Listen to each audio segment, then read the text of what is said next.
The sun-drenched town of Correggio, nestled in the Emilia-Romagna region of northern Italy, is the picture of tranquility. Cobblestone streets wind through rows of pastel-colored houses, their shutters thrown open to let in the warm Mediterranean breeze. Vineyards stretch endlessly into the horizon, and the scent of fresh bread and simmering tomato sauce wafts through the air. It's a place where time seems to stand still, where generations of families have lived and died, their stories woven into the fabric of the town's history. But beneath this idyllic facade lies a dark and chilling secret, a tale so gruesome, so unimaginable, that it has haunted the annals of true crime for decades. This is the story of Leonarda Cianciulli, the Soap-Maker of Correggio, a woman whose name has become synonymous with horror.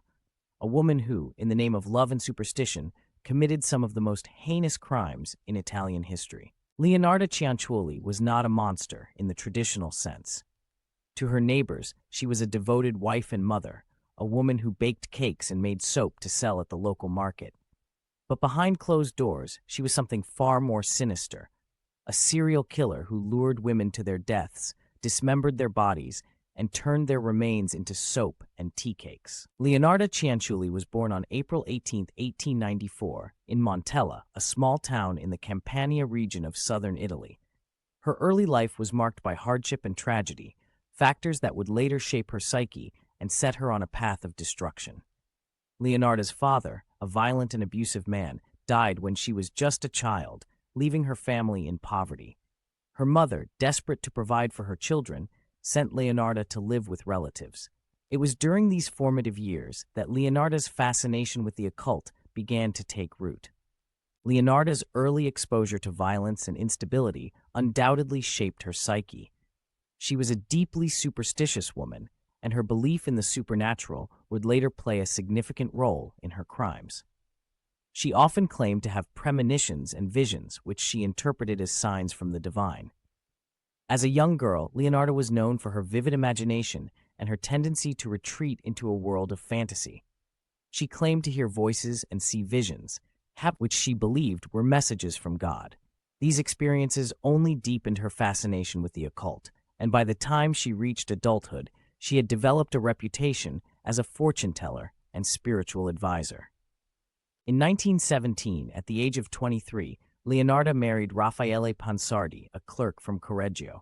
The couple moved to the small town, where they started a family. Over the next 2 decades, Leonarda gave birth to 17 children, though only 10 survived infancy. To the outside world, Leonarda was a devoted wife and mother, but beneath the surface, her mind was a cauldron of dark thoughts and superstitions. Leonarda's life was a paradox.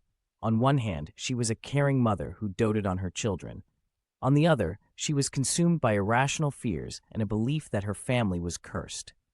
This duality is key to understanding her later actions. She was willing to do anything, no matter how horrific, to protect her family from perceived threats. The year was 1939, and the world was on the brink of war.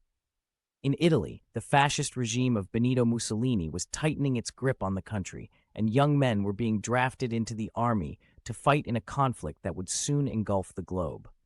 Among them was Leonarda's eldest son, Giuseppe. Leonarda was devastated by the thought of losing her son. Convinced that he would die in battle, she sought the advice of a local fortune teller, who told her that the only way to save Giuseppe was through human sacrifice. Desperate and delusional, Leonarda began to plot her first murder. Her victim was Faustina Setti, a wealthy widow who had come to Leonarda seeking help in finding a husband. Faustina was lonely and vulnerable, the perfect target for Leonarda's twisted scheme. Leonarda lured Faustina to her home under the pretense of performing a ritual to help her find love. She offered Faustina a glass of wine, which she had laced with tranquilizers. Once Faustina was unconscious, Leonarda bludgeoned her to death with an axe. The murder was brutal and methodical. Leonarda drained Faustina's blood, which she believed had protective properties, and then dismembered her body. She boiled the remains in a large cauldron, using the fat to make soap and the flesh to bake tea cakes. The brutality of Leonarda's crimes is shocking. She didn't just kill her victims, she dismembered their bodies and disposed of them in the most grotesque ways imaginable. In Faustina's case, Leonarda drained her blood, boiled her remains, and turned them into soap and tea cakes. Leonarda's method of disposing of her victims was as meticulous as it was macabre. She believed that by transforming their bodies into everyday objects, she could harness their life force and use it to protect her family. Leonarda's crimes were not just acts of violence, they were acts of macabre artistry. After killing her victims, she would drain their blood, which she believed had protective properties. She then boiled the bodies in a large cauldron, using the fat to make soap and the flesh to bake tea cakes. Leonarda's ability to transform human remains into everyday objects is both horrifying and fascinating. The chemical process she used to make soap from human fat is surprisingly simple, but the psychological implications are staggering. It's a chilling reminder of how far a person can go when driven by fear and superstition. Leonarda's tea cakes, which she served to unsuspecting neighbors and even her own family, were particularly disturbing. She would mix the flesh of her victims with flour, sugar, and other ingredients, creating a macabre delicacy that no one suspected was anything other than a harmless treat.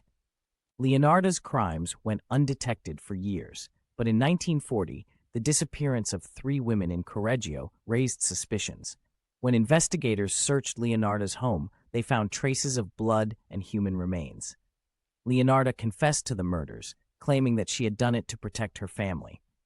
Leonarda's arrest sent shockwaves through the small town of Correggio. The idea that a seemingly ordinary woman could commit such heinous crimes was almost too much to comprehend. Leonarda's trial was a media sensation. Her confession, combined with the gruesome details of her crimes, captivated the public. But what's most striking is her lack of remorse. She genuinely believed that she had done nothing wrong, that her actions were justified in the name of love and protection. Leonarda was sentenced to 30 years in prison, where she died in 1970. But her legacy lives on, not just in the annals of true crime, but in popular culture as well.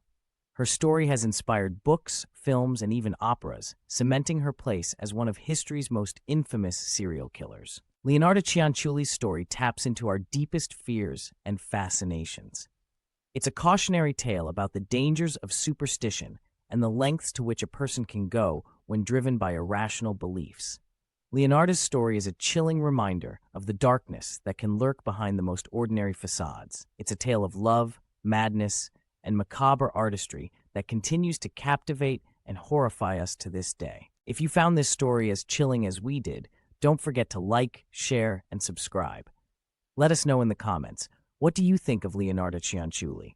Was she a cold-blooded killer, or did she truly believe she was protecting her son? Thanks for watching, and we'll see you next time, if you dare.